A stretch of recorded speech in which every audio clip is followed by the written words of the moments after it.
The second set of consequences are indirect.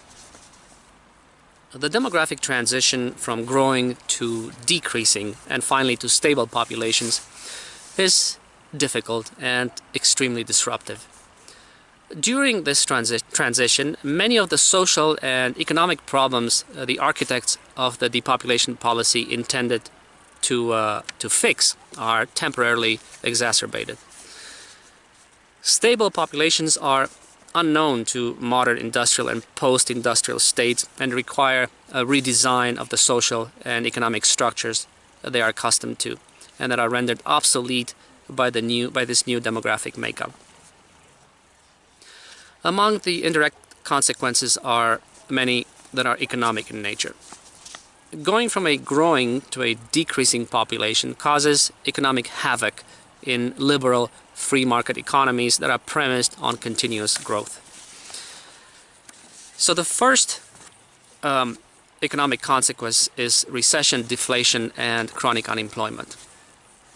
A stable and especially a decreasing population brings about stagnation and, respectively, contraction in consumer spending, which in turn causes recession that, if prolonged, results in chronic unemployment and deflates the value of goods and services, as there is more supply than demand.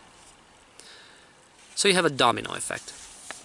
The economies of nations with decreasing populations are in a downward economic spiral that cannot be compensated for by increasing per capita consumption, since the needs of individuals and their means are limited and already a saturation point has been reached, as attested by the high personal debt levels in the developed world.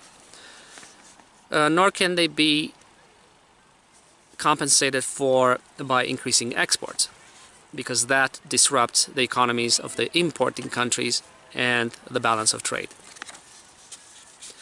The economic symptoms described here are most acute in Japan, as would be expected, since it is the country furthest along in the demographic transition. Europe follows suit, having been subjected to depopulation measures right after Japan. The US, Canada, Australia, and New Zealand will soon follow, but are for the time being still growing due to high immigration. A recession, deflation, and chronic unemployment are here to stay until the population stabilizes at the desired level, and there is nothing any government can do about this.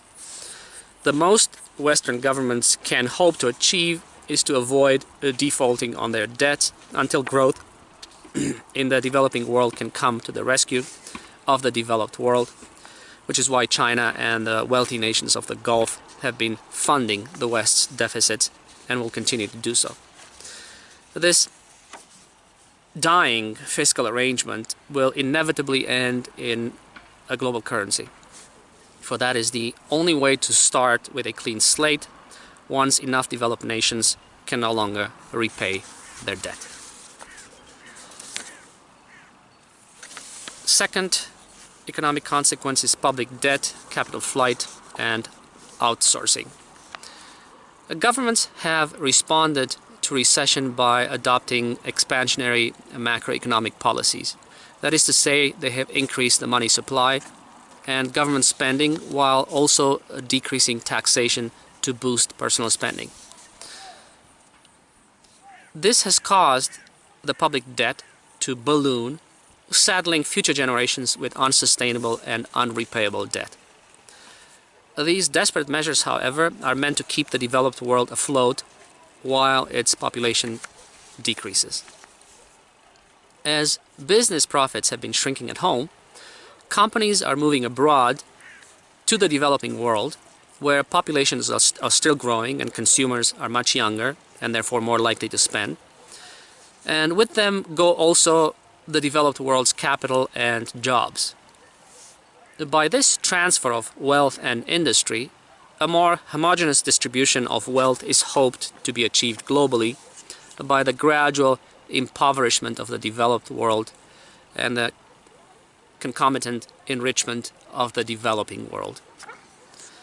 This entanglement of our economies of our economic fate has made globalization an absolute and irreversible necessity, since that which the developed world loses in productive capacity and jobs, it is gaining back from the developing world in transferred profits and expanded markets.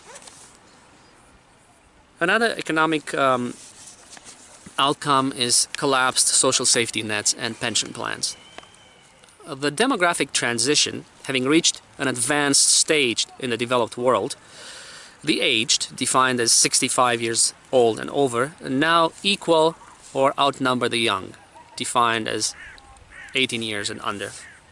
And the ratio between workers and retirees has become unsustainable, as we have seen in the previous lesson. Many European governments are, as a result, defaulting on their social entitlements or running unsustainable deficits.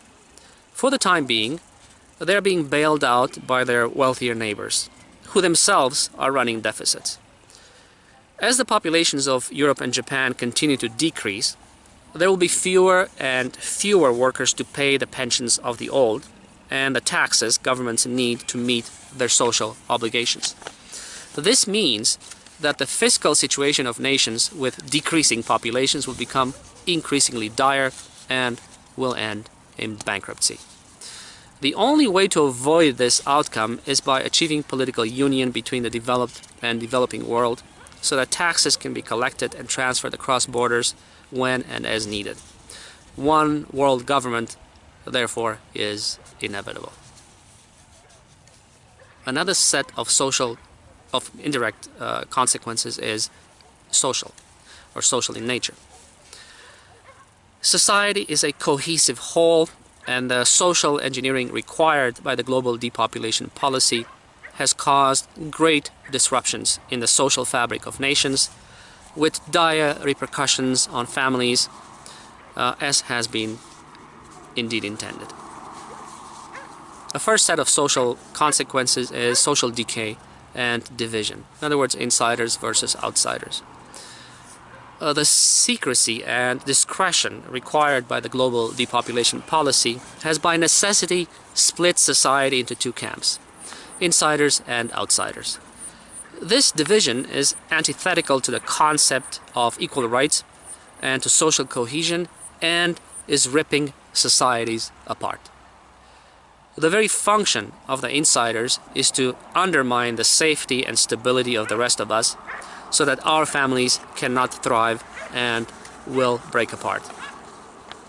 Nothing reflects better the subversive actions of the depopulation insiders than the exploding divorce rates that have surpassed 50% throughout the developed world. To fulfill the depopulation policy's objectives, society has been redesigned to tear families apart, for that is how the rearing of offspring is undermined. Children from broken families do not receive the support they need to be successful and to support families of their own. A vicious cycle is perpetuated that limits the number of children born and that deprives these children of the opportunities and support necessary to live fulfilling and useful lives. Large segments of the population have been rendered superfluous and deemed unworthy of investment, as they have been scheduled for annihilation and are being socially excluded to hurry their demise. Another set of social consequences is the displacement of populations and excessive urbanization. The application of fluoride to drinking water, for instance, is only possible in cities, which has required promoting urbanization. In only 50 years, a mostly rural world has been transformed into a mostly urban world, with urbanization rates as high as 90% in developed nations. While urbanization goes hand in hand with industrialization, the rapid rate and extent at which it has proceeded since 1950 has been intentional and achieved by deliberately forcing farmers off the land and corralling people in ever denser urban environments. This massive displacement and excessive urbanization have been the cause of countless social problems. An urban population, however, is much easier controlled and lacks the self-sufficiency necessary to safeguard the quality of its food, which the depopulationists need more than ever to tamper with now that genetically modified organisms, for instance, are being forced into our diets and to accelerate the depopulation program. Another social consequence is confusion and hopelessness among the general population. People have lost control over their lives, and because every aspect is controlled by a system that has become suffocatingly oppressive. A pervasive sense of confusion and helplessness traps all of us in a system that is dehumanizing and that we are meant to serve rather than serve us. Maintaining the integrity of the system requires that we all submit to it and that we abdicate our right to act according to our consciences. For that is the only way the structural violence necessary to undermine our families and impair our reproductive freedom can be accomplished. At no other time in history has man felt more degraded and diminished, more insignificant and impotent. The dignity of man has been sacrificed to the depopulation objective. Another set of indirect consequences is environmental in nature. It is a paradox of the global depopulation policy that while it aims to save the environment by achieving sustainable development through population control, it is harming the environment to lower the population. Adding fluoride to our water pollutes the aquifers and endangers our most valuable resources. Spraying aluminum in the air contaminates both our air and soil with heavy metal that is harmful to plant and animal life alike. Landfills are overwhelmed with non-biodegradable BPA plastics. Genetically modified organisms contaminate natural crops and endanger biodiversity. And the heavy use of pesticides and insecticides necessary to sustain an industrial type of agriculture is damaging the soil and killing useful insects such as bees, without which pollination cannot occur. The combined effect of these contaminants is a more toxic, not a cleaner environment.